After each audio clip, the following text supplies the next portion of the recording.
Okay, this is part 2 of Rebel. I am a little bit sick today, so if I need to take a drink of water during this, just drink water with me and it'll be fun. Okay, Daniel. Eden's not picking up his phone again. I tap off the virtual ringing icon in my view, swear under my breath, and try calling him one more time. Maybe the connection's bad. I am currently in the pockmarked streets of the Undercity, after all, perched in the shadows on top of a crumbling neon sign overlooking a crowded street. This is the lowest rung of Ross City, the ground floor, where sunlight never reaches and where neon signs advertise the rusty jumble of cheap storefronts lining either side of the road. It's not like this is the best place to make a call to the sky floors. No answer again. I take a deep breath and try not to be annoyed. When we first moved here to Antarctica, I promised myself that I'd never lose my temper with Eden. He survived a gaudy revolution. He lost our parents and nearly his life. He's my little brother, and nothing would ever be worth getting angry with him about, as long as he is alive and healthy. Still, you'd think a kid could get around to calling his brother back now and then. Maybe he's hanging out with classmates. I don't know much about who he talks to these days. Last time I visited him at school, he seemed friendly with some seniors named Jenna and Emerson, and they're headed into their finals for the year. That means he's going to be out more, doesn't it? The concept of a university, of taking exams without real consequences, is so foreign to me that trying to figure out Eden's life nowadays gets me nowhere. June would probably understand him better. I wonder for a moment if I could use this as an excuse to call her, get her opinion on how Eden might be feeling. My thoughts always wander to June. I fiddle idly with a paperclip ring on my left hand, trying to force her out of my head and call my brother one last time. He doesn't answer. I sigh, give up, and turn on the geolocation tracking on him. That's another feature of Antarctica's level system. You can at least find out where someone is. Any sign of her? A voice comes onto my earpiece. It's from AIS co-agent Jessen. I let Eden's geolocator keep searching and instead focus back on my job. My eyes scan the bustling market below me. Not yet, I mutter. Jessen sighs over the line. She's late. Maybe she's not heading out today. Give her a few more minutes, yeah? Fine. Jessen hangs up and I go back to my watch. It's a good thing I'm crouched in the shadows here. People always recognize me for one reason or another. My face is the one thing they've seen before on the news, on the wanted posters that used to plaster every gaudy jumbotron back in the Republic of America.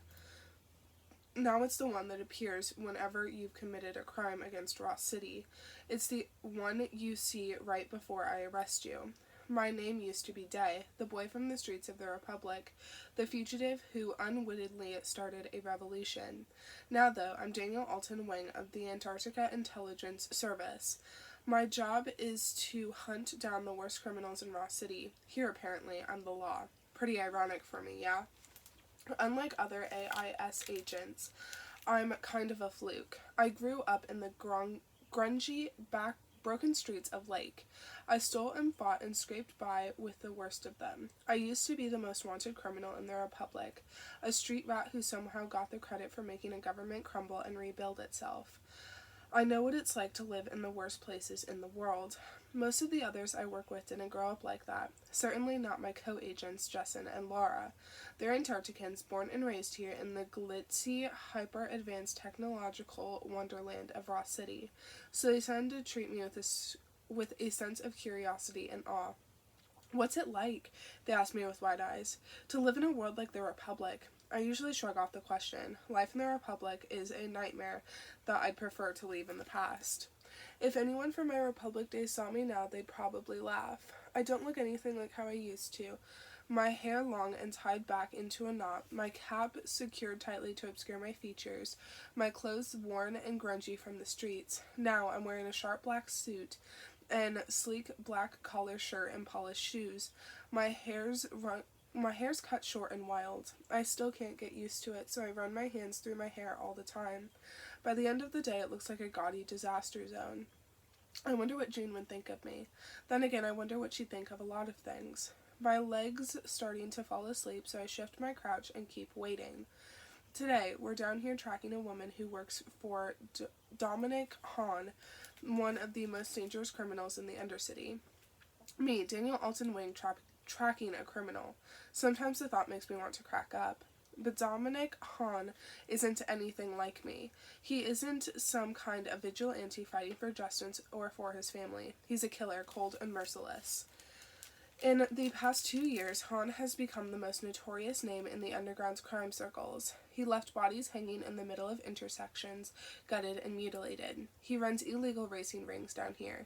He gives out loans to anyone not living in the sky floors, to people with low levels who are desperate and hungry, and then comes for them and their families if they can't pay him back with double the amount. No one who's crossed paths with Hahn seems to want to talk about him. It's been hard to gather info. Some people ask me why I chose to work in such a dangerous job after everything that's happened to me. I'm not sure, actually. Maybe it's because the thought of someone terrorizing the poor down here reminds me too much of my past. Maybe it's because this is the world I know and crossing paths with danger is something I'm good at. Not that I like being familiar with all this. The Undercity is a far cry from the gleaming luxury of the sky floors. This is where the poorest people in Ross City are. Spilled garbage and rusted scooters, stripped of parts, litter the intersections down here. Crowds of people stream by underneath me like a tide of ants. Through my vision, I can see virtual levels hovering over their heads. Level 6, Level 10, Level 14. My gaze settles on a few homeless people crouched against the walls, begging idly for spare change. Level 0 hovers over their heads. People with Level 0 have no rights at all. They can't rent housing, they can't take the trains, they barely have the right to rest in the streets. You can work your level up, of course, that's the whole point of this system. Over time, some people in the lowest floors have been able to level up into the mid-floors and get access to better food, housing, and transportation. But pulling yourself up that way takes an overwhelming amount of work. Most never make it out. Ross City is still a better place than the Republic's ever been. What advanced nation doesn't have some poverty? At least these people have never been subjected to the Republic's trials or the colony's stifling corporations. But as far as I've seen, no place in the world treats their lowest rungs well. That's why I hate being in the Undercity. It's too much like life in Lank, going hungry and sleeping in alleys. Every time I come down here, I end up having nightmares. People may think of me as some kind of shining hero, but honestly, all I really wanted in the first place was to protect my family. Suddenly I tense. My posture straightens. My gaze fixates on a woman who has just emerged from the bodega underneath my neon sign. She glances furtively behind her, then merges into the crowd with a shrug. I tap my ear once. "Time to go," I say to Jessen, then hang up and rise. I shrink farther back into the shadows of the building, slide off the neon sign, and start inching along the second-story ledge. Down below, the woman's moving surprisingly fast. If I wasn't specifically tracking her, I would have lost her in the crowds. My feet move with the assurance of someone who's done this 1,000 times before. I hop between ledges to another building, then another, my figure never emerging from the shadows. My fingers search instinctively for the next crevice in the walls to grip. Up ahead, the woman turns down a narrow side street and makes her way through a food market. I stop short of the turn and cut instead through the back side of the buildings, then shimmy down from the second-story ledge to land in an alley leading out to the market. Smoke from open grills lingers in the air, layering the street here in haze.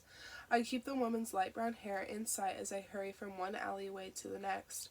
At least the people here are too preoccupied with hawking food that none of them notice a ghost slipping behind the stalls, a shadow moving among them. Gradually, I edge closer. The woman looks back every few minutes like clockwork. After a while, I kick off against the wall in an alley and move up to the third floor. My speed picks up. A series of laundry lines connect the next building with the one I'm currently on. I step onto the line, crouch to grab it with my hands, then use my momentum to swing down to the second floor. Now I'm just a few paces behind her. My movements are quick and nervous, as if she's sensed that someone may be watching her. My eyes flash briefly to the buildings around me. Jessen and Laura should be on their way too, closing the trap around her. The woman abruptly darts into what looks like a dead end. I hop into a second-floor balcony and swerve around the corner of the block after her. When I reach the alley, I see her about to slide through a narrow corridor at the end of it, but Jessen's already there at the other side. She steps out of the shadows wearing the exact same black outfit as me and points a gun at the woman. The woman whirls around to try and run back the way she came, but I'm already there. In one move, I leap from the second-story balcony, grab the edge of a sign, and swing myself down. I land right in front of her and pop up onto my feet, my hands in my pockets. I don't think so, I say. She throws a punch at me, but I step to one side and easily dodge her. Cuffs are already in my hands as she stumbles past me, carried forward by her own momentum. I seize one of her arms and pull it behind her back. I snap one handcuff against her wrist, then the other. Alexandria Almond, I say through gritted teeth as she struggles against my grip. She doesn't answer, but there's a desperation in her moves that betrays who she is. I allow myself a small smile as Justin and Laura both approach me now. Justin sighs and claps her hands together while Laura runs a hand across the smooth, tight bun knotted high on her head. About time, Justin mutters as she places a call to the AIS's headquarters. This one was elusive. Keeps our jobs interesting, yeah? I reply to her with a lift of my eyebrows. Laura barks out a laugh at that. We've been tracking this woman for a month. She'd reportedly been Dominic Hahn's personal assistant, gathering info for him and helping him run messages down here in the Undercity. Our intel on her told us she grew up with him and was about his age. She's a lot younger than I thought she'd be. I remember the rumors about Dominic Hahn himself, supposedly the youngest crime lord in Ross City, and wonder what other gossip about him might be true.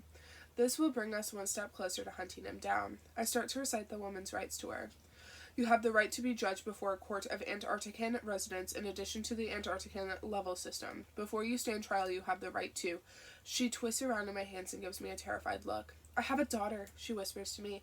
Her name is Ashley Amon. Don't let Han punish her because I've been caught. Please. I blink, taken off guard. Nothing will happen to your family, I tell her. My voice turns low and steady. I can hear the fear in her words. I promise you, we just need your help. That's when I notice a light foam building at the edges of her lips. Her skin is turned ashen and sweaty, and I realize the trembling of her limbs isn't just from fear. She turns those wide eyes back on me again. Her gaze sears straight through me. Don't let him hurt my daughter, she gasps, foamy spittle flying.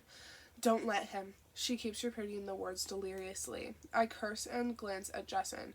Call for help, I say. She's poisoned herself. Justin taps on something in her view without hesitation. My stare whips back to the woman. I shake her once as her eyes start to glaze over. I'll protect your daughter. Where can we find Han? I demand. What's his next project? The woman's head lifts to one side. Nearby Justin is calling for an ambulance. Drone races, the woman finally whispers, her voice so quiet that I can barely catch it. Drone races? I say. Where? But her eyes roll back and she goes limp in my arms. I shake her again, but her body has stopped trembling. When I touch my fingers to her throat, I can't find a pulse. I'm no stranger to dead bodies, of course. I'd seen my fair share ever since I was a kid. After all, I'd been left for dead myself by the Republic and had to crawl my way out of a lab's mortuary when I was 10 years old. I'd played dead for years on the streets of Lake, had seen my own mother and brother slaughtered, had witnessed plenty more deaths when the war broke out in earnest between the Republic and the colonies. But that has never numbed me. Every time I come face to face with death on this job, I feel the same sickening despair settle deep in my stomach, the same sense of repulsion and grief. This is my fault. I shouldn't have questioned her so severely. I should have checked to make sure she wasn't swallowing some kind of poison. I should have stopped her. Now she's dead, and we're left with barely a thread of info about Han. I lay the woman on the ground and slowly push myself back onto my feet as Justin and Laura pat down her lifeless body. What kind of man is Han to inflict such deep fear in his assistants that they'd rather kill themselves than be captured? What would Han have done to this woman if she'd lived? The blare of the ambulance arrives at the alley's intersection, and in a daze I look on as two people clad in white rush to the body. Laura walks up to me and folds her arms. Drone races, eh? She says. I nod. If anyone finds out when the next one is, I reply, don't let them shut it down yet. We'll be there, if Han's going to show his face. Laura nods. Too bad about this one, she says, shaking her head. I felt a little sorry for her.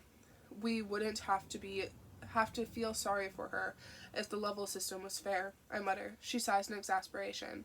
Not this again. People like this work for Han because they don't have a choice. Hey, you want to argue about it? Take it up with Min. Min Garin, the AIS's director. I've brought it up before, not that anyone wants to hear it. So I just shrug and give Laura a sidelong look. If you actually think that'll do any good, I'll talk to her.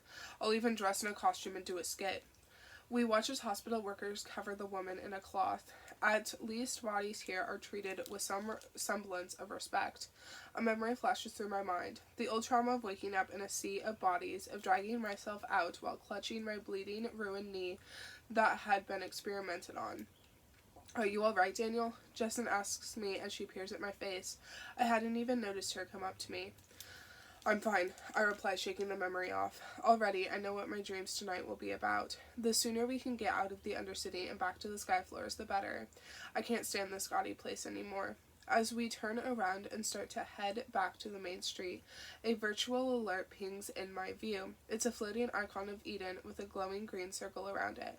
When I tap on it, a map pops up with a location dot. Guess the systems finally tracked my brother down. I stop short, then narrow my eyes to study it more closely. Oh, hell no, I mutter to myself. Beside me, Dressen's frowns. Hell no what? She says. The location dots blinking not far from where we currently are.